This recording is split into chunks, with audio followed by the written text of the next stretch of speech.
Hello, and welcome to another episode of Boundless Body Radio. I'm your host, Casey Ruff, and today we have another amazing guest to introduce to you now. Jayne Bullen believes that research in healthcare and nutrition needs better funding and stronger minds.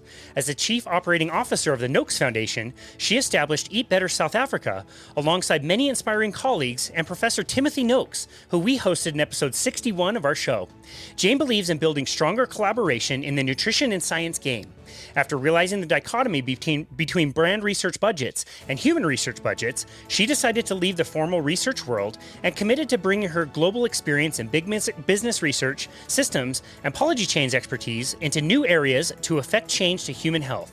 In her MBA at Leeds University, she focused on the regulation of marketing to children in the food and fast food categories, later conducting pan-European media research and strategy evaluation in this area for various global health bodies and brands. As an extension of her collaborative vision for the future of human health and better healthcare systems, she co-founded the Nutrition Network and has been its managing director since it was founded in 2018. Jayne Bullen, what an absolute honor it is to welcome you to Boundless Body Radio. Thanks so much for inviting me. It's lovely to be here, Casey. It's lovely to host you. I'm so glad I got to meet you in person at the Symposium for Metabolic Health in San Diego. You gave a wonderful presentation, which I'd love to talk with you about today. It was the first one that I got to see. I got in a little bit late on Thursday, so I missed the entire day on Thursday, and yours was the very first one on Friday. You mentioned having a little bit of butterflies before you got on stage, but you did an amazing presentation. You should be very proud. Thank you so much. I'm glad you made it. Yeah, it's straight into the belly of things. You landed in the gut. The best place to start. That's fantastic. I think we take it for granted that we have those sayings. And you mentioned in your talk, like you have that gut feeling. You feel things in your gut. Like that's not an accident. That is by design. There's a reason why we say those things in our daily conversation. Absolutely. And I think it's also important to know that a lot of people lose their gut feeling. So it's like we remember a time where we had that feeling in our gut, but many of us, as we grow older and as we go through life, and maybe it's as our gut and our microbiome deteriorates or is damaged or abused, we actually start to lose that. And I've seen it as a mother. I've gone through this journey with my son where I see how actually visceral and communicative the gut is. And particularly in children, it's like when there's anxiety or when they're not feeling right about certain things, they showed up he shows it up in his gut. So he'll have tummy pain. He won't say like, I'm nervous about this. He'll have tummy pain, or he'll have an actual symptom that's very, a real GI symptom. Yeah. So it's beautiful. The guts actually do know. Yeah. They've always known. And we forget, and we've done things to them that have taken us away from their absolute intrinsic and alchemical ancient wisdom that they offer and represent to us as human beings. Yeah. They are the all-knowing organ, the all-knowing system of the body. So well said. I love that. I was just having a conversation with a client yesterday. She was mentioning that she, since cleaning up her diet, she brought back a food that she had cut out for a very long time. It didn't used to cause her problems when she was eating, a more crappy kind of diet. Now she ate this thing one time and it upset her stomach quite a bit. And she was like, what's going on with this? Like, is this a good thing that I'm feeling this a little bit more? Or is this a bad thing that my gut is not very resilient anymore? And I said, I don't really know. I don't have the answer, but I noticed those same things. You can really resensitize yourself to food that you probably should not be eating once you get that out. I do think that the microbiome has the ability to somewhat reset and we might get a little bit more sensitive to things. Absolutely. And that being said, we can also become less sensitive to things. So a lot of people think that they're allergic to something for life. And then when they reset their microbiome, actually later on, they can easily digest. They can easily absorb. They can, move through things with ease. And there's a much clearer communication. So if something is not healthy, it's going to shout at you. And that's what you want. I mean, you want your body to tell you really clearly when it's like not happy with something. That's what you want your body to switch a fever on very quickly and to burn whatever it is that's come into it. You don't want it to kind of be the stagnant flat line that's not communicating with you. So a communicative gut is amazing because if you can actually listen to it and hear it, and if it is actually healthy enough to communicate, then you're good to go because you can just listen to your gut. You can just trust it. You can eat things and go, is this healthy for me? It's an obvious, and that's what I tried to talk about, or I tried to bring into my talk, was there's a lot of science, of course, but the truth of the gut is, and that's, the microbiome is so individual. It's not like genetics where we're all 99.9% the same. We have that 10% overlap, but we are 90% different. So my microbiome and yours is 90% different.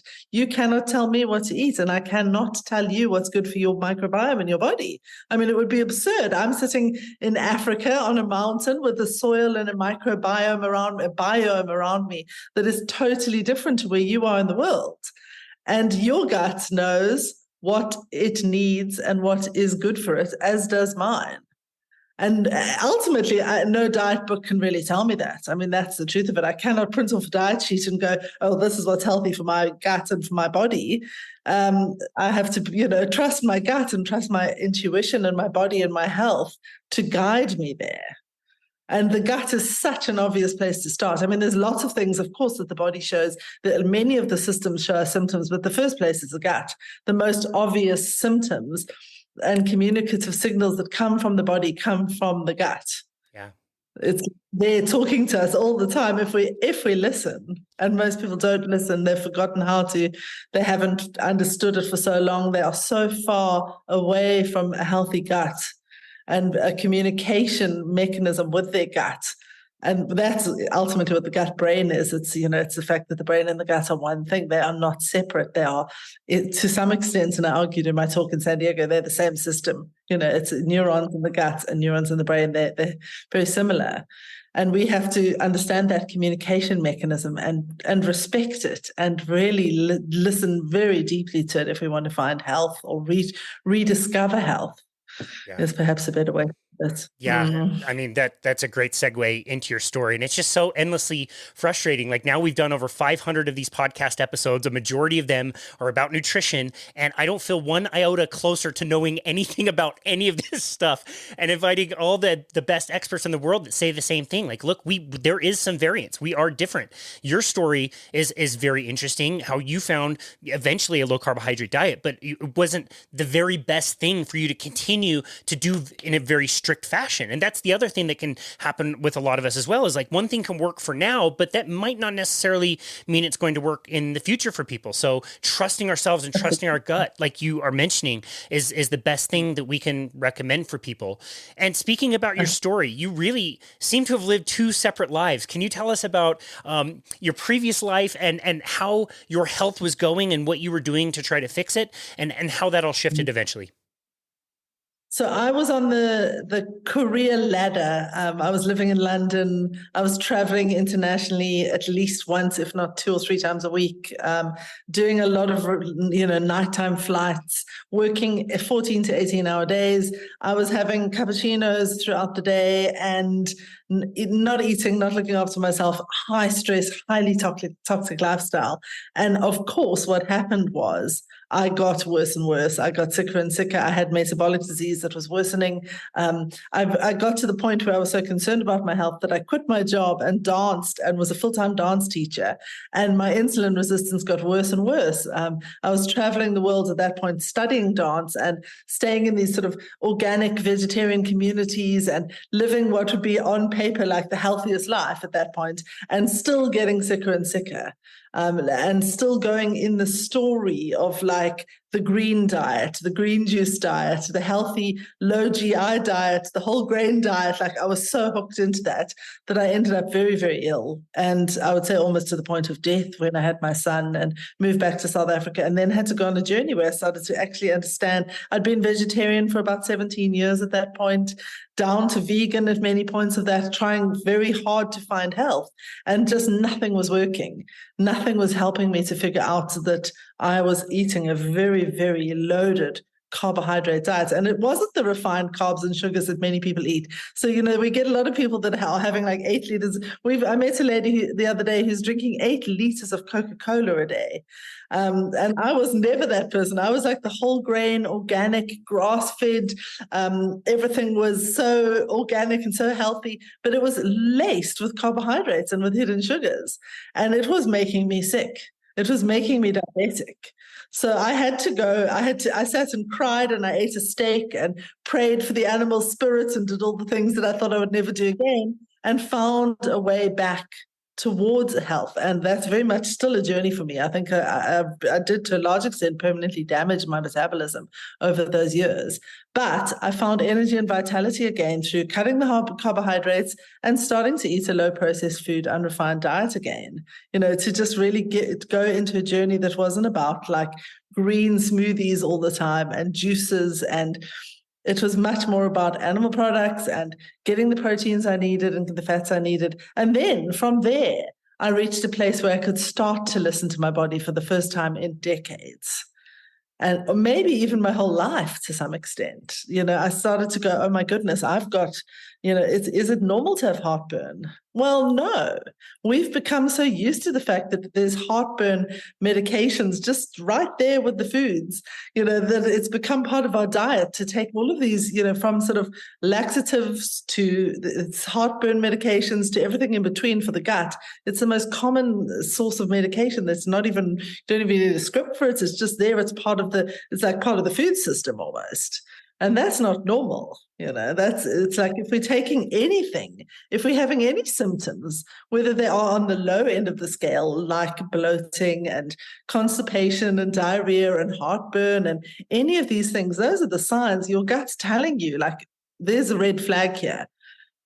And it's not normal. We keep going for 20 years not listening to those things. And then we wonder why we have autoimmune disease, diabetes, obesity, all of the things that come with it and come with essentially what I believe comes from the gut. Yeah. Wow. That's amazing. So in this previous career, did I get that right in the introduction that you were actually kind of like working for food companies to market food products to kids? Is that correct? My first job was in the pharmaceutical company, working for South Africa's largest pharmaceutical manufacturer, Big Pharma. And then I moved into the food, I was a brand manager in our largest food manufacturer. It's called Tiger Brands here, and it's really much like the Unilever of South Africa. All of our biggest food basket products are made by them. So I was sitting at a desk selling products and doing what people in big business do. We are given a portfolio of products and we work to grow it. That's what we do, So to be in that and to understand, how massive the budgets are and how brilliant the research is in the private sector. And for me, the big shock and shift was when I then made the decision as part of my own life journey and health journey to work in the nonprofit sector. I thought there were zeros missing off the research budgets. Honestly, I thought there was a mistake when I first saw what we were working with. Wow. And it was like, come from a campaign that was about a Christmas promotion for a beer. And now I was working on a portfolio of research that was about human metabolic health. And I thought there were zeros missing. It's like there's something wrong here. And that's what we know through research is that the good research and the good, data or the well-funded research is funded by industry. And it's targeted. So that's what the work that I've been doing for these years since then has been trying to bring in brilliant minds and bigger budgets into where we need them, which is in the area that we're working with. There's always the same story. It's like, where's the data? Where's the data? We have to have massive, cohesive studies that are funded properly, recruited properly, analyzed properly, and presented carefully and well, that show what we know and that we're trying to achieve and that demonstrate the change that's needed in the food system and in the food pyramid in order for us to actually even have a chance at reversing the chronic disease pandemic, or I would even argue survival at this point. Yeah. Wow. No, that's so interesting. And that's such a good point. It's sad that we need good marketers like yourself to be on the side of healthy food, but it's true. And, we go to San Diego, we're in this giant room with hundreds of people who are all bought into this like low carbohydrate message, and you get the warm and fuzzies and it's amazing. You get to hang out with all these amazing people. And it's a huge group. And then you walk right outside of the conference center and you realize, oh, yeah, okay, we're nowhere close to where we need to be. We've got a long, long way to go. And I guess I've got a question about just your own personal experience. And you haven't been there in a little while, but maybe you can just say, kind of what it was like. We've had guests come on our show saying that food companies in particular really have taken the playbook from marketing cigarettes and used that same kind of playbook to market food in particular to kids. Did you notice that kind of thing going on? So I haven't been to the States since 2019. And I mean, look, it was always a different ball game. The way that products are marketed and the way that food is sold in the USA is very different to a lot of other countries. And certainly here in South Africa, there's a different approach. But to see the shift from, thanks to COVID in the last 4 years, it was startling to me, because it seems like what's happened is that categories have been imploded entirely. So it's very hard as a consumer, and that's of course done by design, to differentiate between food products, natural food products, processed food products, supplements, and medication. They're all sold together in an almost non-discerning way, and it was very disturbing for me to see how far that's gone in the last years since I've been there. It's like the category seems to have imploded. There seems to be less control, not more, around what is marketed to children and how. It's shocking. And what I noticed as a consumer is that it was much harder to get sugar-free foods that didn't have a very sweet taste to them. And in some instances, I spent $8 at a place in San Diego because the guy promised me that it was a sugar-free hot cacao drink, and I had to throw it away because it was so sweet that I couldn't even drink it. It had at least 6 teaspoons of sugar. So there's some kind of confusion around what is sweet and also what is healthy. And it seems to have merged. And there are people like yourselves and like the guys at Low Carb USA that are doing such an incredible job, but the impact hasn't reached the average consumer out there that's walking through Walmart with a trolley and is, making quick purchasing decisions. And that's where packaging laws and regulations around marketing to children seem to have been lost. It seems to have been deprioritized. It's like certain things shouldn't be sold as breakfast cereals if they are not breakfast, like Pop-Tarts. Why are they being sold in the breakfast category? Why are they there with Kellogg's? And there's so much confusion. So from a top-down aspect, it's like there's so much work to be done. But ultimately, the bottom line, and the only way that we can do this as consumers, is to just look after ourselves. And to make these radical choices that we have to make around, you're an example of that. You've said, I'm going to eat in a totally different way and totally defy the food guidelines and the policies to find health. Yeah. And that's what we've had to do. We've all had to do it. We've, at Eat Better South Africa, which is our program here for underserved women in communities, local communities, we just tell people how to eat so that they don't need to be on their medication. It's very simple. It's not like rocket science. It's just we give them the knowledge that gives them the empowerment to change their lives. Yeah. And it's not difficult to do when you know it and when you see it. It can't be unseen. Yeah. So I guess our job is to find a way for this to be seen by enough consumers so that we actually change the way that food is manufactured. Yeah. If we stop buying the unhealthy foods, they will no longer be on the shelves. If we demand healthy foods and we insist on them for our children and we only buy those things, that is what will be there. Yeah. So we have to take responsibility as consumers, I think. Yeah.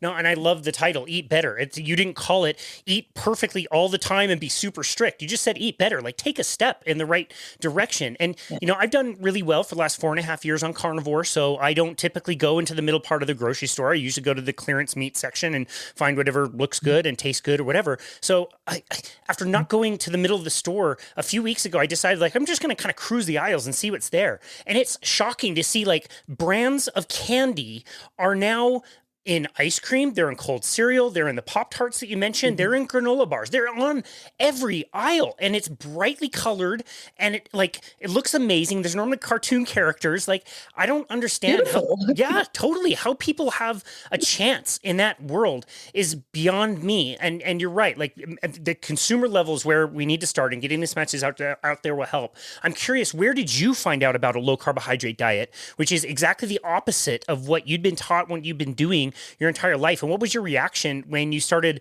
living that way and started getting better?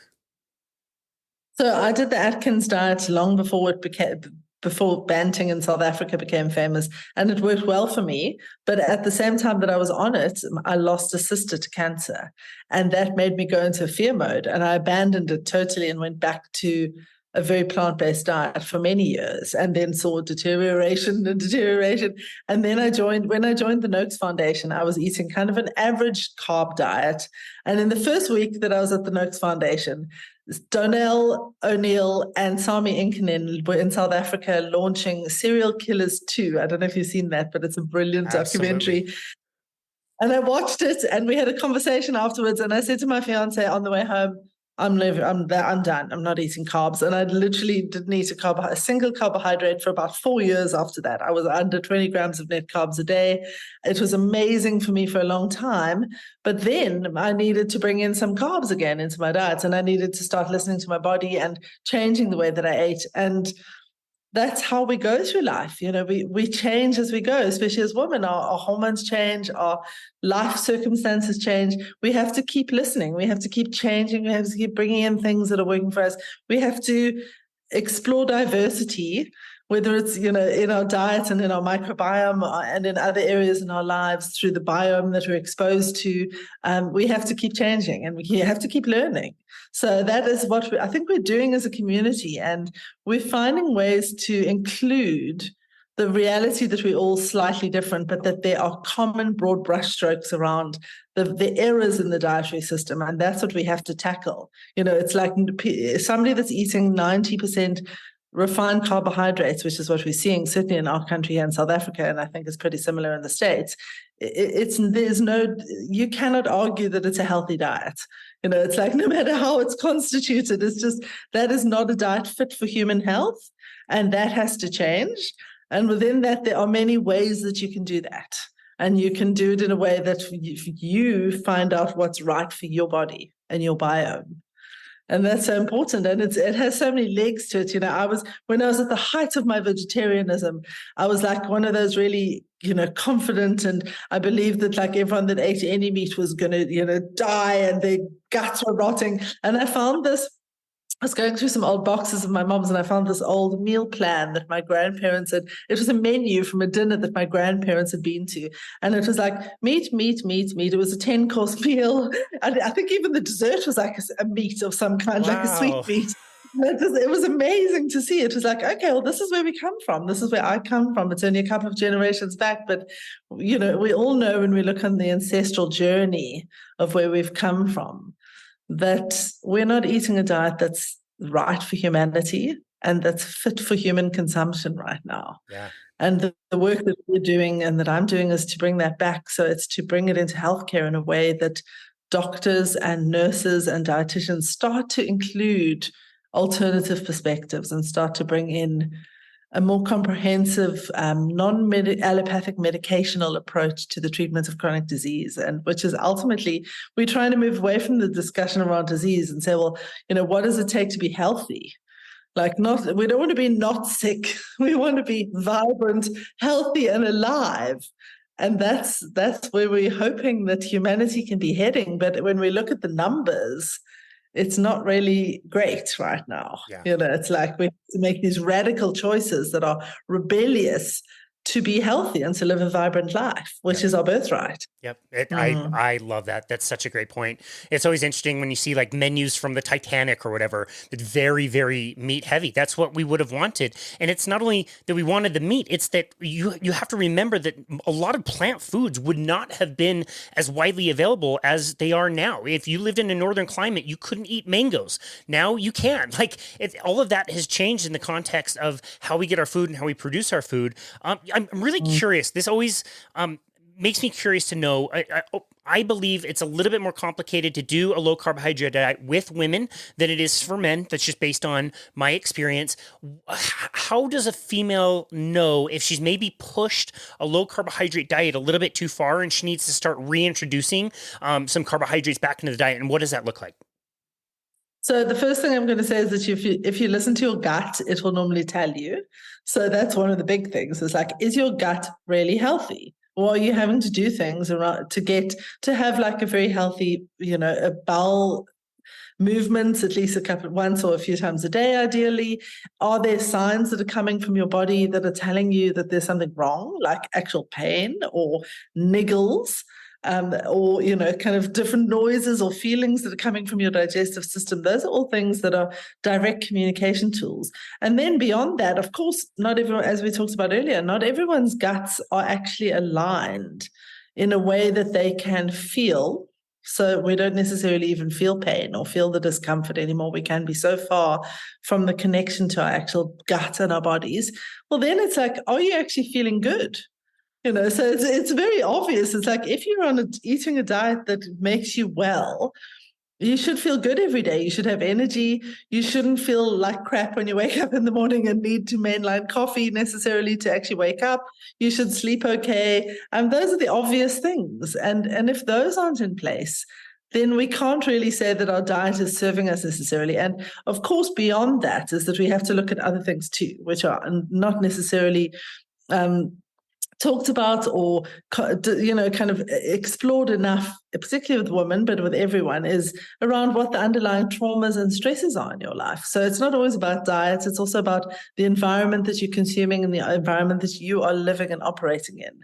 And if there's trauma that you haven't processed, haven't resolved, or daily traumas, which we all live with in different ways, that are affecting you, then your gut isn't going to work and your system is not going to be in balance enough to actually receive what it is that you're taking in. Because ultimately, particularly when we talk about the gut is the thing that allows us to convert whatever it is that we ingest into energy, which is ultimately a way to health. It's our path to health. And if we are not able to actually absorb and receive that we're taking in, we're very unlikely to be healthy and vibrant and well. So there's so many aspects to it, and particularly women, we've got different systems, things change in our cycle and throughout our life cycle. So we have different needs. You have to figure out what it is that your body needs, and is your diet able to do that? And again, another thing is supplements. Medication is, of course, one thing. Is like a lot of people are on so many medications. Well, why are you on the medication? And what can we do to make sure that you don't need to take the medication forever necessarily? Let's look at the underlying cause. And again, with supplements, if you're having to constantly supplement your diet, well, can you start to bring in things so that you don't need the supplements? Like, what's a way to get that from your diet? That's where it's always come from. Supplements are a relatively new thing to humanity. We haven't lived on supplements throughout the history of humanity and civilization. We've lived on the food from the ground that we eat from should feed us and should be enough for us. So how do we get back to that? Yeah. And it's not always easy. Not always easy. There's a lot of things missing from our soils are depleted, our systems are depleted. So we want to have plasters, but not permanent plasters. Let's all work. Let's find ways to get our bodies back into homeostatic health. Yeah.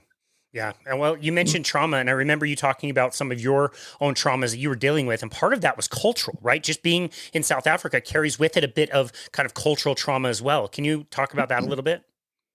Absolutely. So I went through a period where I was exposed to violent crime that actually was a very big life trauma for me. But over and above that, in South Africa, at least 1 in 3 women have been raped and or sexually abused in childhood. And there is an environment that is quite high in trauma. So, we have a high crime rate. We have one of the highest murder rates in the world. We live in an environment that is a very, very high poverty environment. And so what we live in is a culture where there is a lot of trauma that is endemic in our society here. And that's not to say that, first world countries don't, and people that live in first world environments don't suffer from constant trauma and from other kinds of trauma. So I grew up here in South Africa and had a very, very privileged, lucky childhood and life, and was never really exposed to anything bad. And then I moved to England to study. I was doing an MBA in the north of England, and I was exposed to like more crime in the years that I lived in England than I had in a lifetime in South Africa. I mean, there was the London bombings happened while I lived in London. There was a huge amount of violence and societal crime in the north of England where I studied. So and then there was just the average trauma of like actually getting on a train to work and living in a big city, and those things are immense to the actual human nervous system. And when we start to look at our guts, we can't not address and look at the vagus nerve, which is the big highway that goes from our brain to our gut ultimately and feeds all of the organs that are involved in digestion. And the vagus nerve is it's the big leveler. It's the nerve that is responsible for that switch between sympathetic and parasympathetic states of awareness. And if we are living, which most of us are, if we're living in a sympathetic state where we are in fight or flight in some way, to some extent, we are not able to digest our food. The body does not digest food when it is adrenalized and when it's in a sympathetic state. We are designed not to digest. The blood actually, physiologically, the blood flows away from the intestines towards the extremities of the body. There isn't enough circulation to properly digest and assimilate food. So physiologically, we should not be eating when we're stressed. And as the only mammals on Earth that eat in a stressed state, we have to wonder why. And if we eat when we're in a stressed state, we do comfort eating, stress eating, eating on the go, eating on the run, and eating in an environment that is a stressor is not conducive to health. It's not going to allow us to digest our food ultimately. Yeah. So we have to start there, I think. I think it's a place to start, is to go, am I in a condition right now to be eating? Yeah. Which is what many people eat when they're stressed. It's their most, immediate thing. It starts in childhood. It starts with babies. It's like they're given food all the time to calm them. Yep. But are we able to absorb and assimilate food when we are stressed? No. Yeah. Physiologically. Wow. Okay. So that blew my mind when you said that during your presentation. It makes perfect sense. We're the only mammal that consumes food when we're stressed. It's mind blowing, but it makes perfect sense. How can we teach ourselves to relax and to get in that parasympathetic state to better digest our food? What things can we be thinking about to bring ourselves back down into a chill mode so that we can digest our food better? So the common things which are evidence-based, so it's not like I'm not sort of telling you to go on a yoga retreat for 3 years in the Himalayas, but breathing, conscious breathing that connects and goes beyond the diaphragm. So when we start to actually breathe into our bellies and deeper, instead of just shallow breathing, we are connecting and actually moving the gut system, the digestive system. So if you don't take a deep breath, you actually don't bring movement down all the way down your torso or your abdomen towards your bowels. So one of the great things that one can start to do is to just breathe deeply and consciously, and to take some conscious breaths before you eat. But then throughout the day, there are anything that alleviates stress is what you need to be doing. So for you, it might be going to a jiu-jitsu class. For me, it's going for a walk in nature and in the mountain, and it's doing things like yoga and meditation. Those are known, any movement and exercise is known to support stress. Some exercises less than others. So, something that is quite high intensity doesn't always support a sympathetic nervous system for somebody that's been through trauma. So there's some exercises that are more conducive, sort of a slightly lower intensity exercise range. And then many, many other things. So there are so many techniques, from somatic to meditative to everything else, that can really support the vagus system, the vagus nerve. Other things that are known to support it are things like cold water plunges, actually just putting cold water on your face. And there are a lot of techniques that activate the different points of the vagus nerve. So, we know the actual channel and route that the vagus nerve takes through the body. And there are many, many techniques that you can use. For me, yoga is one of the most useful because it uses the entire movement of the spine, which is ultimately the same track or kind of highway that the vagus nerve takes. So I find if I just do a couple of minutes of yoga, and in particular some things like anything that moves and twists and supports spinal movement tends to talk to the vagus nerve and support moving into a parasympathetic state. And then there are many things like connection, intimacy, hugging, being with others. And then from an eating perspective, one of the most important things is the environment that you eat in. So if you're eating around, if you're eating on the go or driving or in public transport systems, which is what many people do, you're not going to necessarily be relaxed. But if you're eating in an environment with people that you feel connected and positive to experience, have positive experiences with, not with people that stress you out, rather than eat around, like sit in silence in nature, that's a really, really good one. Eat with pets. I'm not saying like on the floor with your pets, but in the environment with animals. Anything like that is conducive towards a more assimilative experience of your digestion. And that's what we want to move towards. We want this genius mechanism that connects the kind of external world to our interior, ultimately through a cling film width of a membrane that allows food to go to pass through a membrane into our bodies and become energy and become the life force that feeds us and takes us through this life. It's a very genius thing. And to do it in a conscious way where we are able to absorb the food is the most important thing. Yeah. So we have to look at that. We cannot ignore it and say, I'm just going to eat down this protein shake on the way to the gym driving. Well, I would be surprised if you have found optimal health doing that. Yeah. But maybe some people can, Yeah.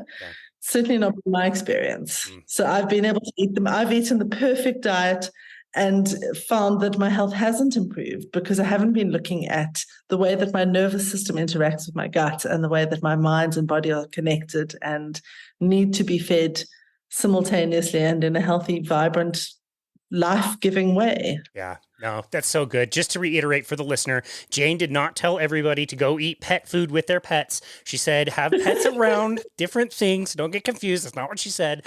And I've noticed... Eat your dogs. There you go. I've noticed for myself, I could have a smaller meal kind of earlier in the afternoon when I'm between clients and things are pretty chill and not much is going on. I can have some eggs or just whatever snack. But literally, my main meal, I have to have my laptop closed for the day. I've got a hard kind of a stop in my head that it's about this time. Whatever work I got done. This is the motion that closes the laptop. And now I do feel that like bit of relax and release. And that's when I have my biggest meal. I didn't do that really consciously. It's just something that kind of got worked in. And that's got to be a huge part of it. Absolutely. And I mean, other things are, of course, just slowing down. That's one of the most important things is actually to chew your food. That's the number one digestive trick and aid is to chew your food for longer and slower. And we're not doing that. People tend to be wolfing down food rather than actually enjoying the experience of eating, which is our most ancient social connector. There's so much, the thing about food is there's so much attached to it. And it should be a joyful, relaxing, positive experience. So to be super stressed about what you're eating and the macros and the micros and exactly like the scientific aspects of food is useful if you are really on if you're diabetic and you're like really going for something super strict for a short period of time. But the ideal situation, and that's what we address quite a lot in mind body medicine, is to find a relaxed, comfortable, healthy relationship to the food that you're eating. So that is, to be well is to be healthy, it's to be balanced, it's to be joyful in your experience of the way that you prepare food and connect to food. So that is, of course, that's ideally either growing or rearing your own food if you can, or at least being connected in some way to the food that you eat. And rather than this kind of modern world that we live in where we just everything's packaged and we just kind of totally disassociated. So we're seeing children that have a more. We know that Ronald McDonald has a higher brand recall than Santa Claus or Father Christmas in the world globally, for example. So more children know him. That's where we're at. It's like the children don't recognize vegetables anymore because they've never seen a vegetable and cut it themselves, and we are disconnected in ways that are disserving of our humanity and our origin. Yeah. And the microbiome is, of course, it's made of bacteria and fungi and things that are very, very ancient. And it requires a connection to nature and to the actual physical earth, which is where the microbiome comes from, is the actual earth. And the sort of earth or the biome of our mothers at birth, ideally.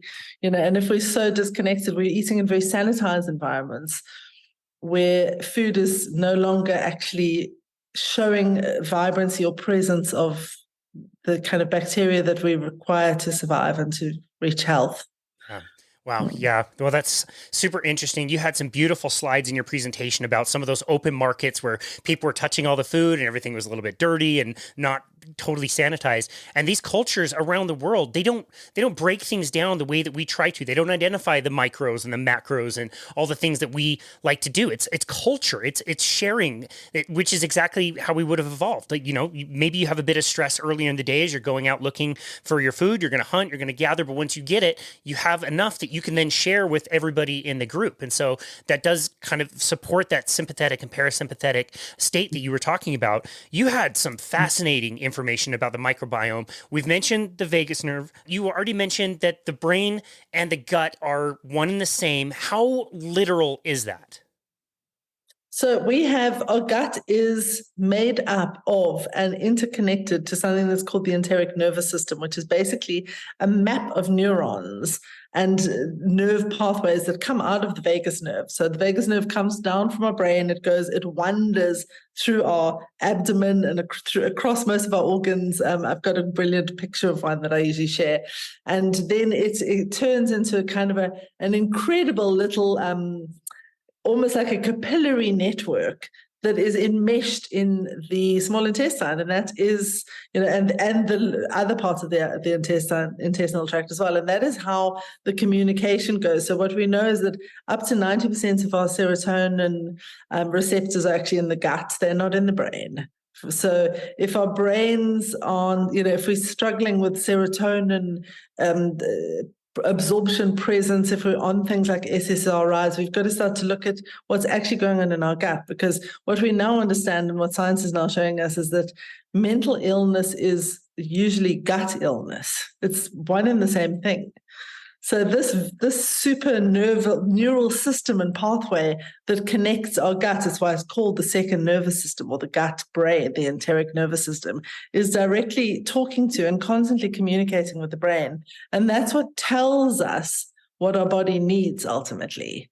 So if that is not healthy and connected, and if the gut is not healthy and connected, then our brain is not healthy and connected, and it's not getting the food and the micronutrients that it needs because they're not talking to each other in healthy ways anymore.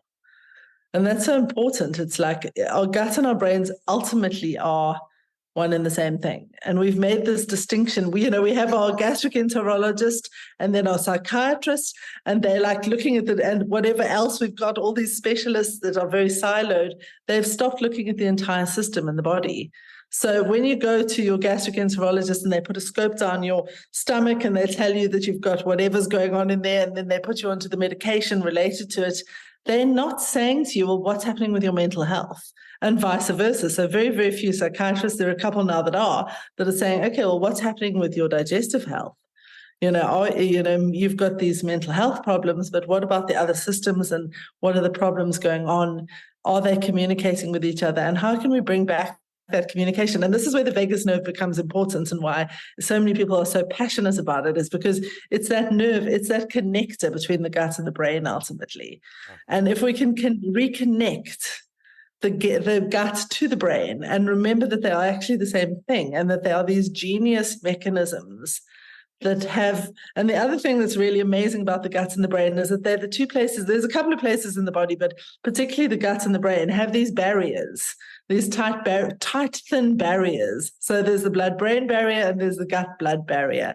And they are the two most essential barriers in the body for survival and for health. So if our gut is leaky, we're going to see some major problems coming up through inflammation, and through what's happening in our systems are going to be completely out of balance, out of functionality. It relies on that tight barrier being healthy and well. And as is the brain, the leaky brain and the leaky gut are problems that we're seeing now, where these barriers are not being adhered to and they are not well. Yeah. And because of that, we are not able to digest ultimately. Yeah. Well, you mentioned some doctors doing some great work out there in mental health and the relation between mental health and the food that we eat. One of them, Dr. Georgia Ede, I believe it was her that said, last time I checked, I'm pretty sure the brain is connected to the rest of the body. We treat it as a separate entity, like you said, but it is part of the body. It's we don't need to treat it as a separate thing. Where are we currently with our understanding of the microbiome itself? It seems like we hear something that diversity in the microbiome is amazing, and then the next week somebody will say, well, maybe it's not all that important. You need lots of different, variety of foods, fruits and vegetables. Carnivores say you don't need any of that. Like, what do we know about the microbiome? Are we still very, very much in the infancy of understanding it? So the microbiome is something that we can't ever really, I believe. Like, I understand there's a lot of new science coming out, and we know a lot more than we did, say, 20 or even 50 years ago. But we cannot understand and map out the structure and how the microbiome looks, because it is so diverse and unique. And that's the reality. It's like this patch of soil here that I have on my mountain, and the patch of soil 2 kilometers away, and then the soil that next to where you live. How we will never ever be able to understand the actual minuscule breakdown of what that is composed of. It's unique, entirely unique, as is the universe, as is the composition of like stars in the sky. And we know that because when we look at the microbiome, we understand there are 10 times more microbes in the microbiome than there are cells in the human body. So it's 10 times ultimately more unique, diverse, and arguably important. And we just cannot understand, we'll keep going forever. And yes, there is a lot of science that like breaks down. Someone came to me after my talk and she had an amazing test with a beautiful pie chart of the exact composition of the different microbes in her microbiome with like 60 different details. And she was asking me for advice on it. And it's like, these things are really important, but we don't want to test too much when it comes to the microbiome, because we want to just allow it to communicate better with us. So it's like if you're eating a good thing to do is to do a diet that eliminates many things and then slowly bring them back in. And that's what a lot of integrative doctors and functional doctors do these days, is they put someone on a very restrictive diet for a while, if not a fast. And then they say, right, listen to how your body feels when you eat the egg or the piece of bread or the butter, whatever it is. It's like, it's very common sense. So we can over-medicate and we can go into the science very deeply if we want to.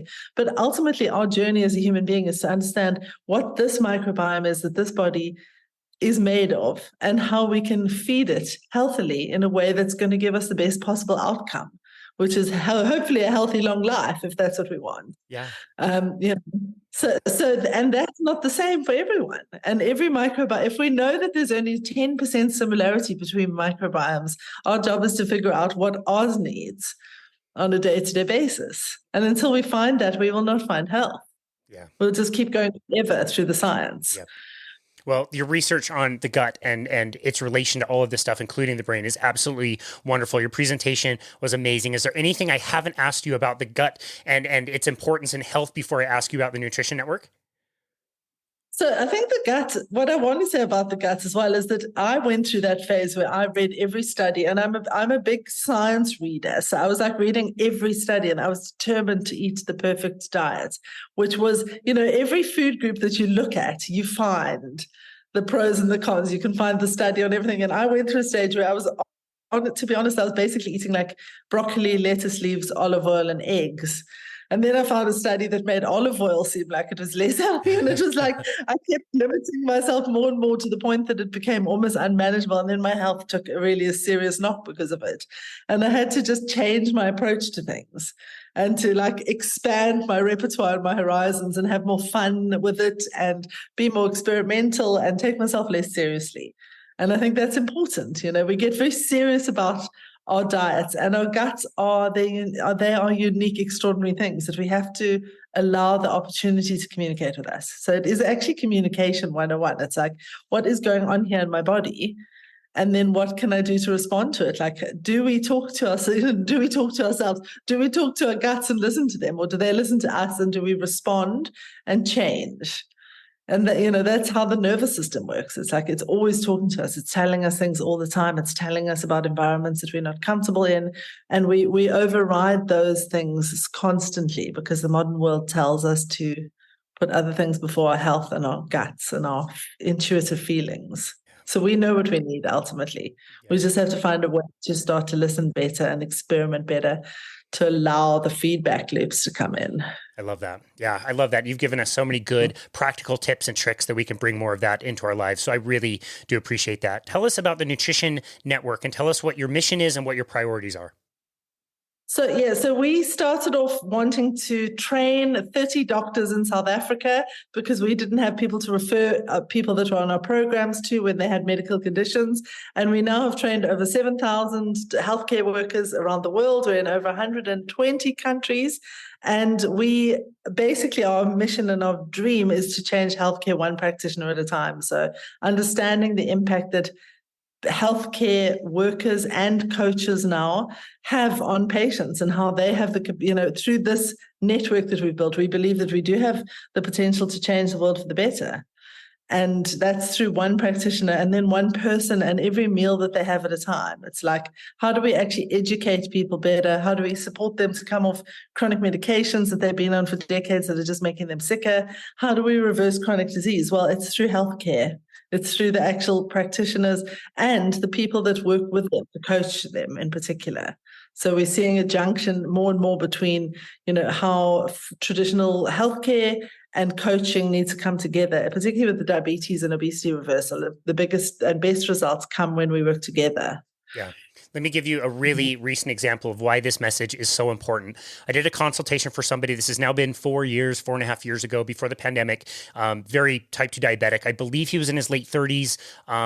He was desperate. I mean, he really needed help. And he came to see me as a health coach.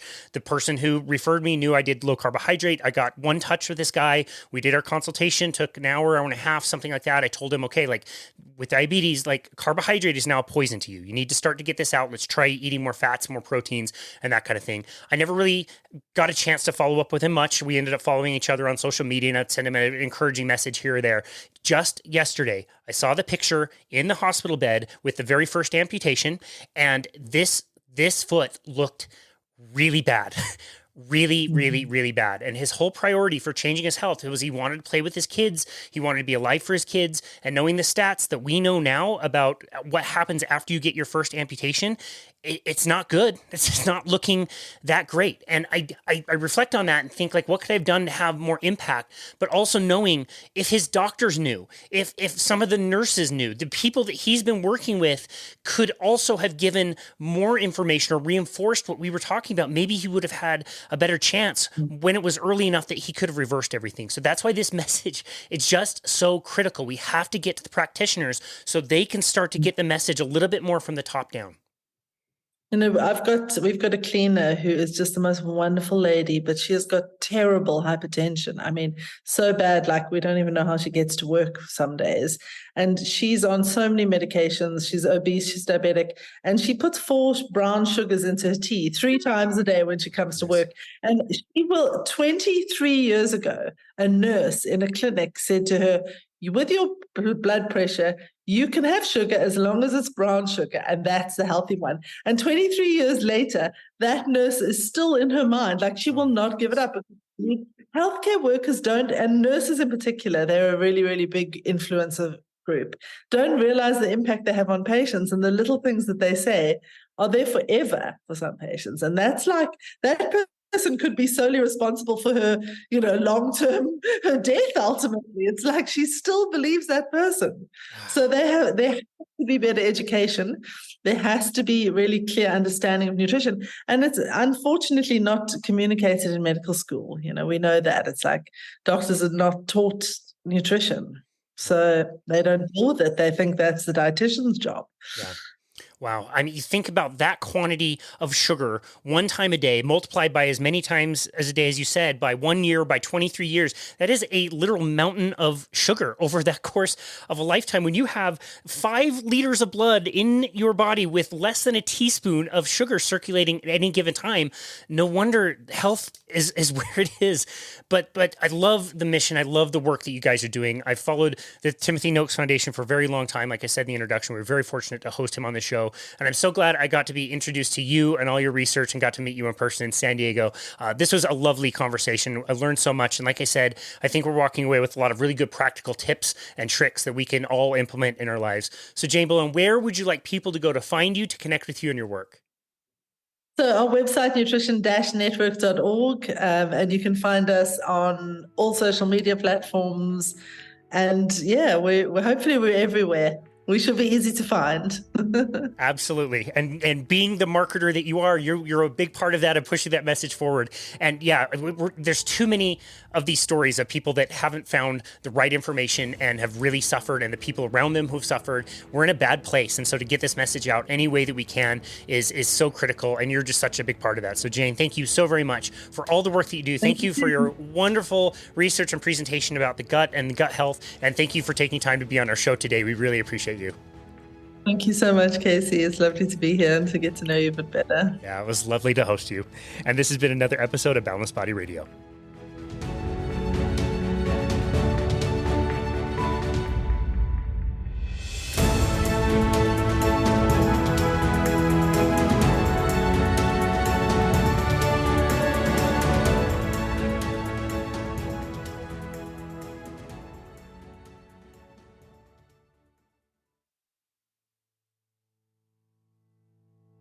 As always, thank you so very much for listening to Boundless Body Radio.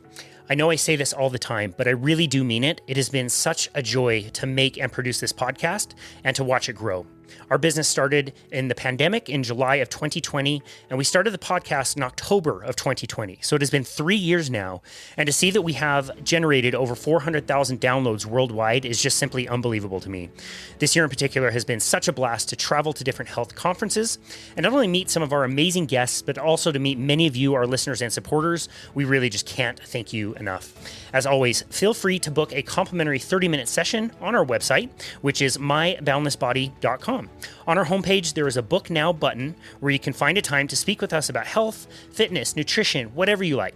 We've loved chatting with people all over the world and many of you out there to bounce ideas off each other or to try to come up with plans to achieve specific goals, or even if it's just to reach out to introduce yourselves, we would just love to meet you and connect with you there.